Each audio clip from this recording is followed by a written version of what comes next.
উপস্থিত হতে পারেন নাই, তিনি আপনাদের সকলকে সালাম জানিয়েছেন।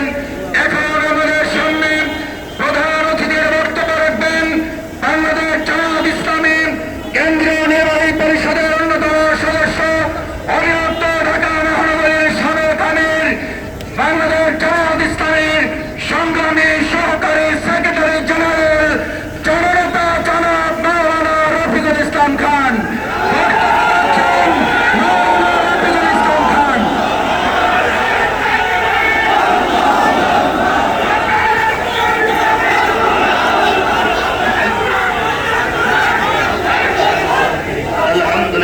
রব্বিল আলামিন, আসসালাতু ওয়াসসালামু আলা রাসূলিহিল কারীম ওয়া আলা আলিহি ওয়া সাহবিহি আজমাইন।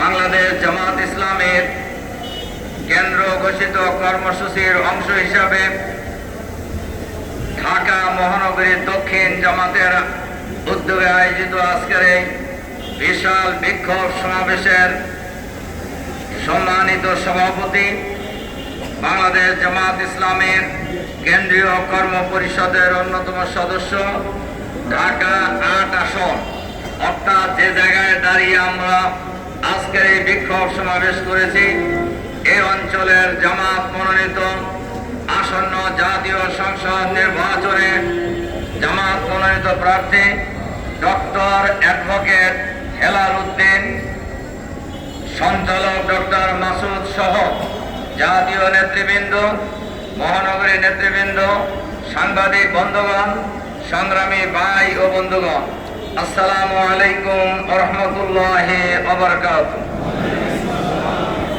সংগ্রামী ভাই এবং বন্ধুগণ,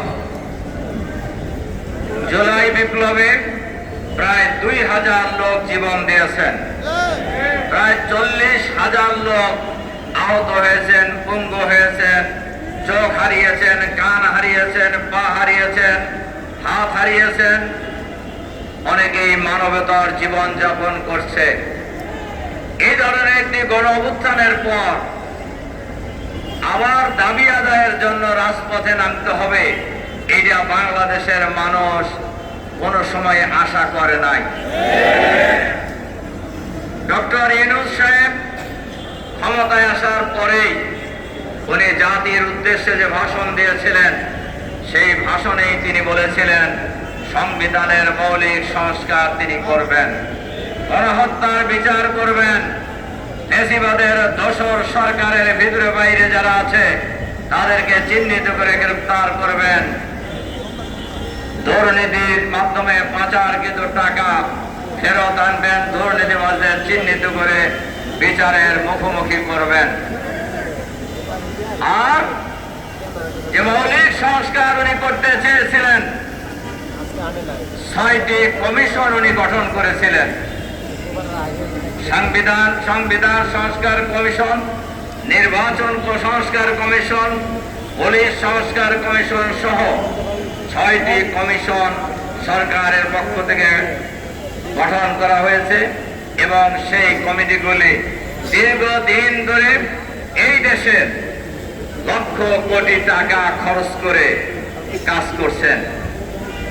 এই কমিশন কাজ করার পর জুলাই সনদের স্বাক্ষর ইতিমধ্যেই হয়ে গিয়েছে। এরপরেও কেন আন্দোলন করতে হচ্ছে বাংলাদেশের মানুষকে, কেন আন্দোলন করতে হচ্ছে আমাদেরকে? এর প্রধান কারণ আমি বলবো ডক্টর ইউনূসের সরকার। কারণ জাতির কাছে দেওয়া প্রতিশ্রুতি, জাতির কাছে দেওয়া অঙ্গীকার তারা পূরণ করতে ব্যর্থ হচ্ছেন। এর কারণ এই সরকার কোন জনগণের নির্বাচিত সরকার নয়। এই সরকার গঠিত হয়েছে গণ অভ্যুত্থান পরবর্তী জনগণের অভিপ্রায়ের ভিত্তিতে গঠিত সরকার। এই সরকার কোন দলীয় সরকার নয়। এই সরকার কোন দলের পক্ষে কাজ করবেন এটাও জনগণ আশা করে না।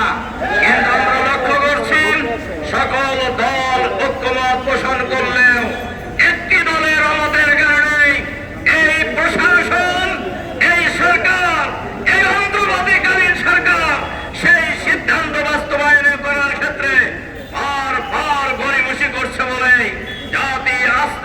সংকটের দিকে ধাবিত হচ্ছে। এজন্য আমরা এই সরকারের কাছে আহ্বান জানাতে চাই, অবিলম্বে জুলাই সনদ যেটা স্বাক্ষর হয়েছে, এই জুলাই সনদ বাস্তবায়নের জন্য অবিলম্বে নভেম্বরের মধ্যেই গণভোট দিতে হবে। বাংলাদেশের ইতিহাসে এর আগেও গণভোট হয়েছে 3 বার, কিন্তু কোন সময় জাতীয় নির্বাচন আর গণভোট একসাথে হয় নাই। এবার কেন একসাথে হওয়ার প্রশ্ন এসেছে? এর প্রধান কারণ হলো নির্বাচনকে প্রশ্নবিদ্ধ করা, নির্বাচন নিয়ে মানুষের মধ্যে সংশয় তৈরি হওয়া। এ কারণে গণভোটের একদিনে গণভোট এবং জাতীয় সংসদ নির্বাচনের কথা কেউ কেউ বলছেন, আর সরকার বাহাদুর চুপচাপ আছেন। আমরা পরিষ্কার ভাবে বলতে চাই, আপনারাও নির্বাচিত সরকার নয়। আবার যাদের কথায় আপনারা লাফালাফি করতেছেন তারাও এমন কোন দল না। তারা যদিও 5ই আগস্টের পর দেশের মালিক ভাব হয়ে গেছে তাদের, তবে একটু কমছে এখন। ডাকসু রাকসু চাকসু আর জাকসু নির্বাচনের পর একটু ভাব কমছে না? সংগ্রামী ভাই এবং বন্ধুগণ, আমরা বলি জনগণ যদি তাদেরকে ভোট দেয় আমাদের কোনো আপত্তি নাই, তারা সরকার চালাবে। কিন্তু ভোটের আগেই নিজেরা সরকার ভাব, এই ভাব বাংলাদেশের জনগণ মেনে নেবে না।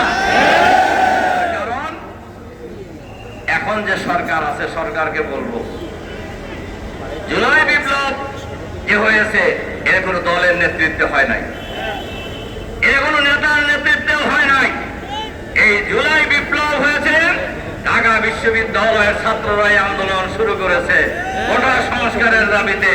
সেই দাবিতে যখন জুলুম নির্যাতন চালানো হয়েছে, পাখির মতো গুলি করে হত্যা করা হয়েছে ছাত্রদেরকে, সেই সময় বিশ্ববিদ্যালয়ের শিক্ষক, কর্মকর্তা, কর্মচারী, রিক্সাওয়ালা, ভ্যানওয়ালা, ঠেলাওয়ালা, সকল শ্রেণী পেশার মানুষ, দল, মত, জাতি, বর্ণ, ধর্ম নির্বিশেষে ঐক্য